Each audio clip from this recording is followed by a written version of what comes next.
All the stars are out for the Nittany Lions recruiting class. The consensus top 5 group has Penn State continuing the trend upward.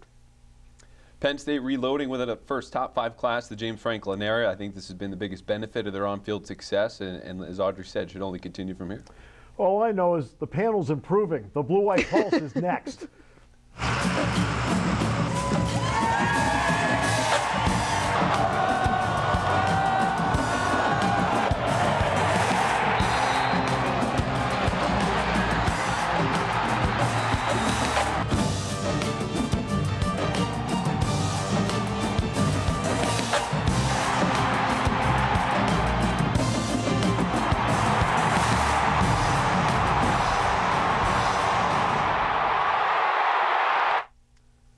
There's the benefits of recruiting running into your living room there. After 3 great years of Saquon Barkley, Steve Jones, Andrew Callahan with us, 24/7 Sports, and Audrey Snyder, DKSports.com. Great to have you with us here, guys. Always good to be back. Great to be here. Yeah, absolutely.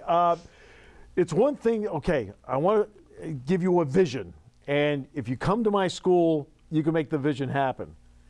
How much different is it when you have on-field success so everybody sees what the vision actually is? Well, I think we saw in that ranking, the first top 5 ranking of James Franklin's era here at Penn State in the first in almost a decade. I think it's cyclical, of course, because, of course, how do you get to 10-win seasons? You have recruits that might not have been heralded, but obviously had success. We saw Marcus Allen come through, Grant Haley.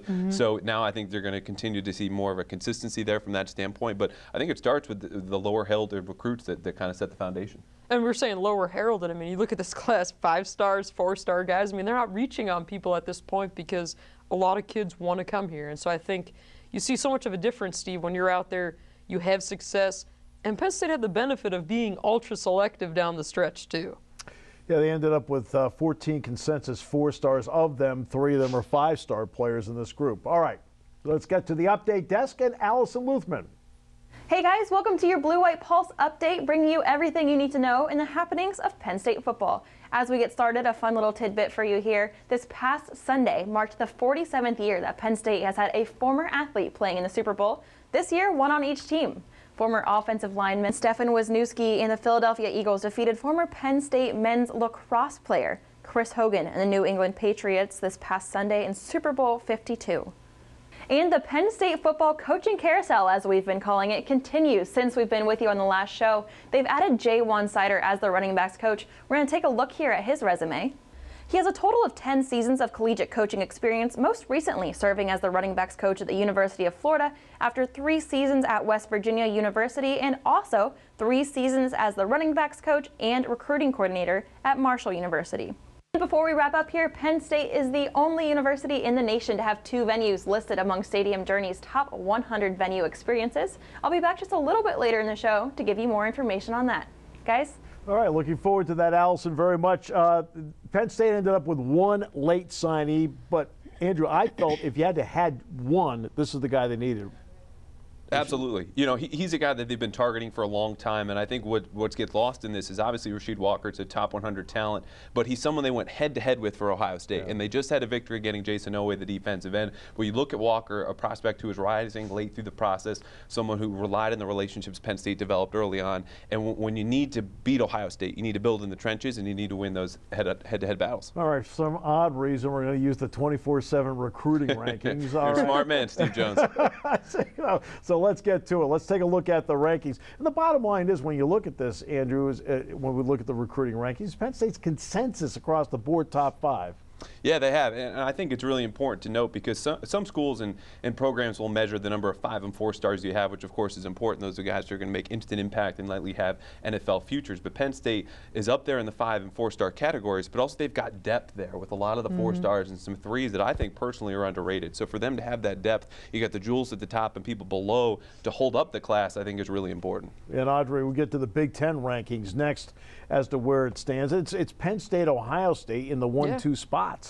These guys are going to go back and forth, and that's why I think Penn State getting Rasheed Walker was so important, because earlier that morning, Penn State responds, gets 2, consensus top 10 tackles, but then you look at Penn State's haul, and they can really go toe-to-toe with that, which, again, you got to build this thing around the trenches, and we saw that with this class. And again, it's Penn State and then Ohio State, but then a real gap before you get to Michigan in the national rankings, actually.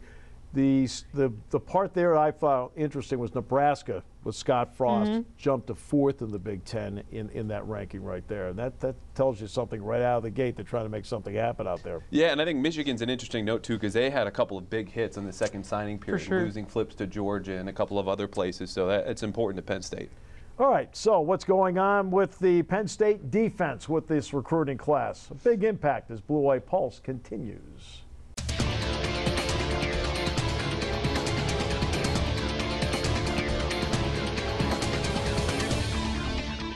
Well, the biggest mystery of the early signing day back on December 20th was what was Micah Parsons going to do? Well, he ended up selecting, much to the joy here, Penn State, and now he gets into the mix right away, Audrey. You know, Steve, getting 6 early enrollees I think was really important for this class as well. Micah Parsons is one of them, but when you get Parsons here, Penn State is going to give him a shot right away at middle linebacker. We'll see that in spring ball. But even if that doesn't work out, they still know what they have in him as a defensive end. He can kind of be that tweener guy, but gives them so many options. You look at guys like that, instant impact players, that huge get for Penn State, no doubt about it. When you've looked at him on tape, Andrew, what have you thought of Micah Parsons? I mean, he's explosive. And you look at this kid as someone who could do anything that he wants, not only on a football field, but just in athletics. So for him and Penn State, I think the interesting move has been to linebacker, of course, because he was a defensive end, did so well there as a pass rusher. What did they really need last season was a little bit more from that pass rush situation. But losing as many linebackers as they did, I think he can fit in there. It'll just be a matter of how he learns the defense and acclimates to his teammates. He loves Twitter. That's going to be the one thing to keep an eye on. I mean, to me, the issue there is just a maturity thing. But we've seen that with a lot of other kids, too. But when you are that high profile of a guy, you're going to have those expectations. You're going to have all these eyes on you. And I think that was certainly magnified by his recruitment. Well, when you talk to him, I think he's pretty down to earth, actually, when you do talk to him. Jason Owe. Now, he was someone who actually signed on signing day, but they kept it under wraps so he could make his announcement at the All-Star game. What are your thoughts on that, Get? Jason Owe is a little bit more raw, again, another top 100 prospect, just like Rasheed Walker, the last two that they got, again, went head-to-head with Ohio State. So I don't think you're going to see him in the next 2 years, but when he does hit the field, I mean, he's that complete package. I just talked about the explosiveness from Micah Parsons. He's got a lot of that, also some top-tier length, which you really need in those pass rush situations. So he'll add to that depth, and I think as a guy who could potentially play on Sundays. Here's the next part of this. In the return from sanctions, the two areas that have been slowest to come back, typically the offensive line, that's no surprise. It takes longer to develop that anyway. But linebacker. So now you've got Parsons potentially playing there, but also Jesse Luketa and Nick Tarburton. Your thoughts there, Audrey? Yeah, you know, and you're going to add Charlie Ketcher into the mix as well. Penn State went linebacker heavy in this class, which they needed to do. James Franklin did say that Tarburton is kind of a hybrid defensive end linebacker guy. At least they recruited him that way. So we'll have to see where he shakes out. But he is here on campus now, so that certainly bodes well for them. But you've got to get that depth. And just looking there, you know, you lose Jason Kabinda, you lose Brandon Smith, Manny Bowen gets dismissed from the team.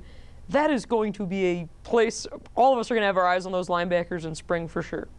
But also you can do things with the way today's game is played. You can Absolutely, play. those hybrid guys are You could play huge. with a sub package on the field, and and buy some time there if you need to. Yeah, and I think if you look at Penn State's defense, you'd say it's a 4-3 unit, but really they're almost a nickel team. I mean, Cole Farmer, a converted safety, now down at that Sam linebacker position where when they go, as you talked about, sub packages and bring in a nickelback, that nickelback's playing the same assignments that Cole Farmer did. He's just a smaller body. So when you look at Tarburton, it's an interesting dynamic too, because he's a kid with such a strong lower body that he might just be 6'3", but could project to defensive tackle. He's got natural leverage there.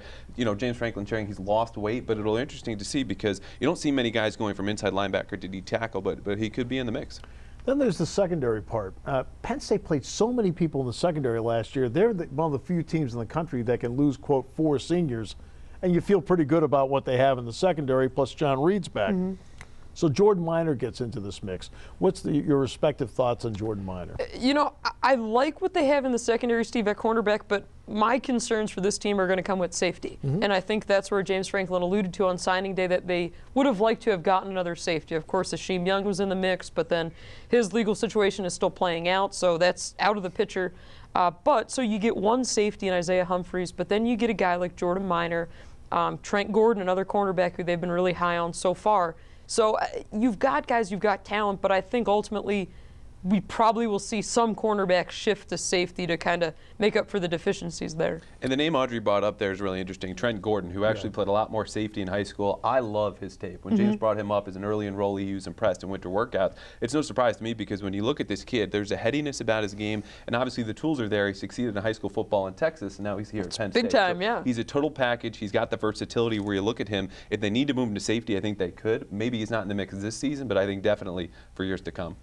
What about the positional balance of the defensive class based on what they already had? You're trying to balance it out, not just this year, but also 2 years down the road. Did they succeed defensively with the way the roster shapes up? I think so, and that deals a lot with who they signed late, right? You know, Micah Parsons, we talked about. Jason Noe was a big get because then you're looking at the defensive line, which defensive end is loaded coming into the season. There's no doubt about that. But they were able to add to that depth where in a year or two, where the likes of a Sharif Miller might move on, or Ryan Buchholz and a Shaka Toney and Shane Simmons the year after that, who's going to step up into their roles? Well, it's going to be Jason Noe. It's going to be a guy like Judge Culpepper who could play inside and out. And Parsons, again, if he's going to move down to a pass rush role on third downs, possibly could be taking some of those snaps too. And I think too, Andrew, when you look at their defensive tackles, Aeneas Hawkins, P.J. Mustafer, guys that we're not going to see them right away, right? I mean, you know, the closer you are to the ball, the longer it takes to get on the field. But that's an area that is going to be a big need next year. But you got to start addressing it now, and I like that. I like the fact that Mustafer was a big-time wrestler as well. So what you want in the trenches. Well, coming up, one of the nation's top offenses gets even stronger with its recruiting. We'll talk about the Penn State offensive recruits on Blue White Pulse.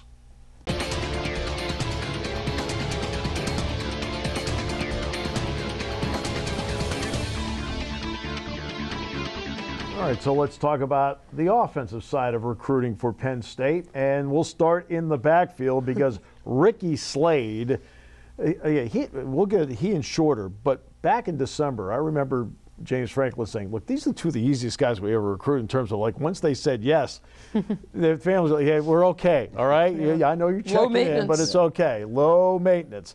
What does he bring to the table in a backfield that starts with Miles Sanders? He's dynamic. I think he's outstanding in space, and I think when you look at Ricky Slade, him stepping into the situation with an entrenched starter and Miles Sanders, we all assume is going to take over for Saquon Barkley, it's quite comparable to when Sanders stepped in and Barkley was still here, right? You know, he's a five-star kid, but you're going to use him in, I think, more of a rotational basis so he can work on the areas of his game that need improvement. In the meantime, accentuate those strengths, and I think perhaps third down, maybe returning kicks. I'm not sure if you'll see him in the punt return, but just, you know, screen passes in different areas we can get him the ball and he's got room to run. I think that's where you'll see him on the field for Penn State in 2018.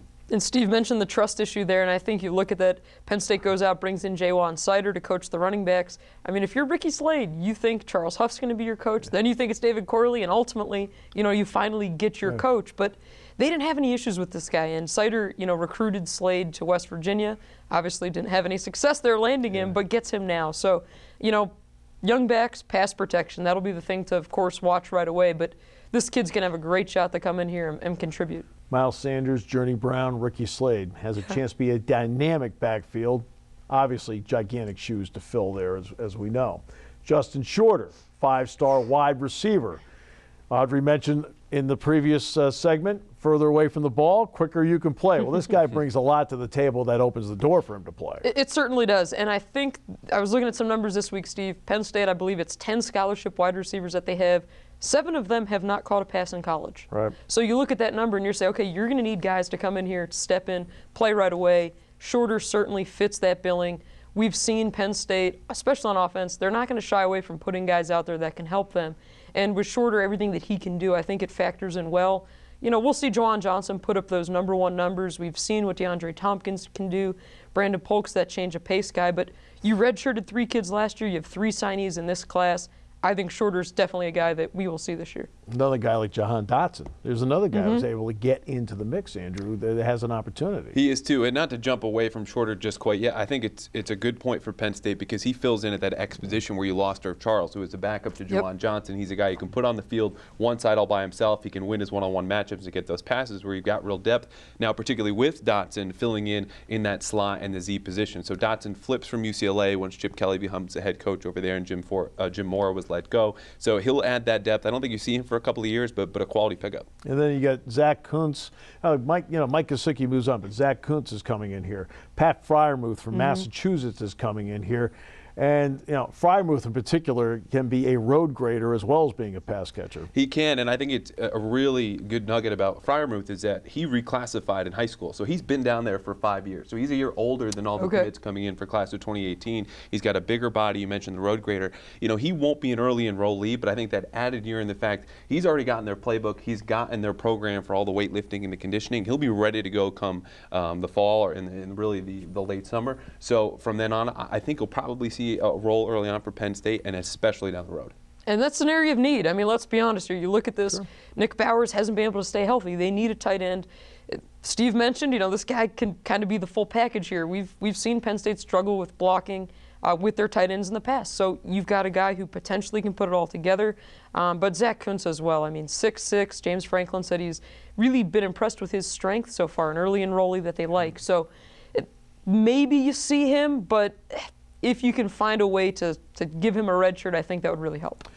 The offensive line part, they have worked diligently in making sure that they become better and better in the trenches and get depth. So what did you think about what they've done with you know, obviously Rasheed Walker, by getting Juice Scruggs, guys like that? Yeah, two great bookends. I think when you look in the future, probably 2019, 2020, you talk about Rasheed Walker at one end, Nana Asiato at the other one. Yeah. Asiato is very raw, but he's got this athleticism you just don't come across very often. I mean, Penn State was really battling Clemson there for a little bit. He comes on campus, says, this is where I want to be. Now, they're going to want him at tackle. We'll see how he develops in the middle. Juice Scruggs, another we talked about shorter, you know, and Ricky Slade being a quiet recruitment. He just signed and he was done. You know, he comes from Erie, so a nice balance there from the left to the right, and I think down the road, these are the bookends Penn State's going to have in its offensive line. And when James Franklin rattled off on signing day some, you know, the future of this offensive line, he ended it by saying, you know, I think we have a hell of a class. And I think this class really starts and ends up front. You look at it, tackles, really good tackles are hard to find. Yeah. And they've got a pair of them here for sure.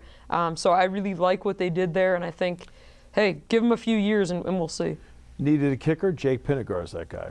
Yeah, Pinnegar's going to be among about a half dozen guys who are going to compete for this job this year, but obviously he's on scholarship. They see an edge for him. And he's an athlete, too. I think it's really underrated, you know, what he'll bring. You won't see it a whole lot, maybe he's covering a safety, kickoffs. too, right? Yeah, he was out in Iowa, so they like that athleticism. He kicked for them live in July at camp. Really impressed, got a scholarship offer that night, and I think someone who will definitely probably leading the pack at this point. And very quickly, some local walk-ons. Vlad Hilling is a guy who announced he's going to come here, and James Franklin said during, you know, this second signing period that he's excited about some guys he can't mention by name. Well, that of course means the walk-ons who are going to be competing here on special teams. So that'll be a really important battle, Steve. They want to have one guy doing kickoffs, another guy doing field goals and extra points. Right. All right. So coming up, we'll wrap up the Blue White Pulse. We'll take a look. Allison mentioned earlier about venues and how important they are here at Penn State and how they rank. We'll hear from her about that and wrap up Blue White Pulse as we continue with more after this.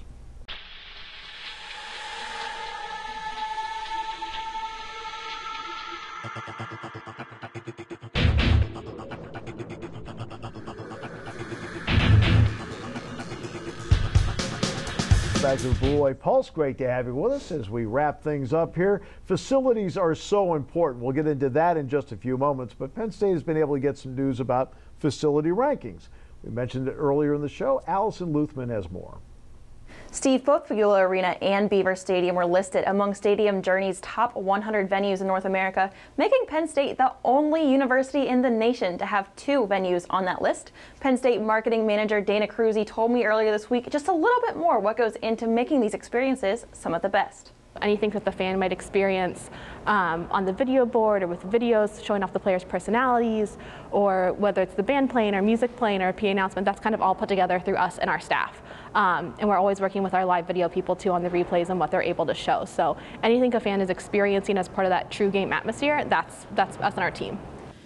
The majority of the work that goes into these game day experiences is done days and even weeks in advance. We put in a lot of work throughout the week, a lot of run-throughs, a lot of time in an empty stadium or an empty arena to make sure everything's working and functioning properly and making sure it's coming through in the best possible way for our fans so they have the best experience, whether it's for our fans or our student athletes. Assistant Athletic Director for Marketing Brad Keene credits the success not only to the PSU staff, but to the fans. They're the most engaged fans in the country.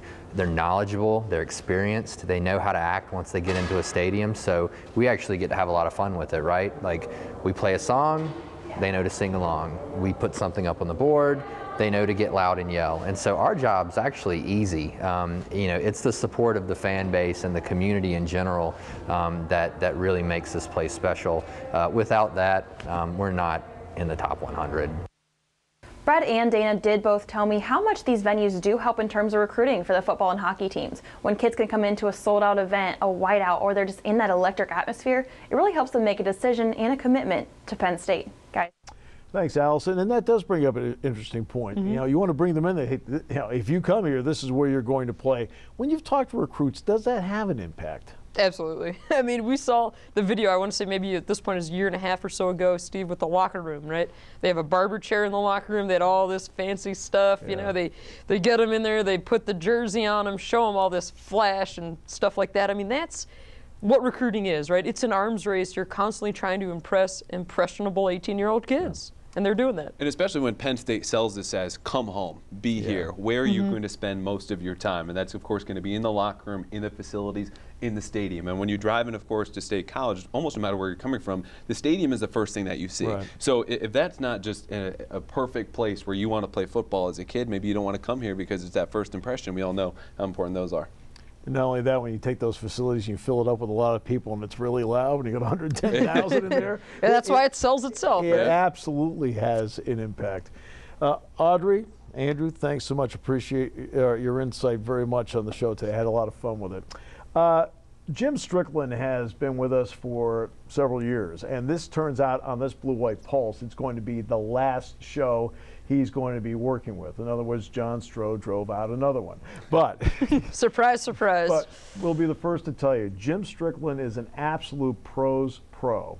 And not only that, one of the really great guys, not only you want to work with, but also be around. Jim, from all of us to you, we wish you nothing but the best of luck. It's been a privilege for us to work with you. For Andrew Callahan and Audrey Snyder, I'm Steve Jones. Thanks for joining us on the Blue White Pulse.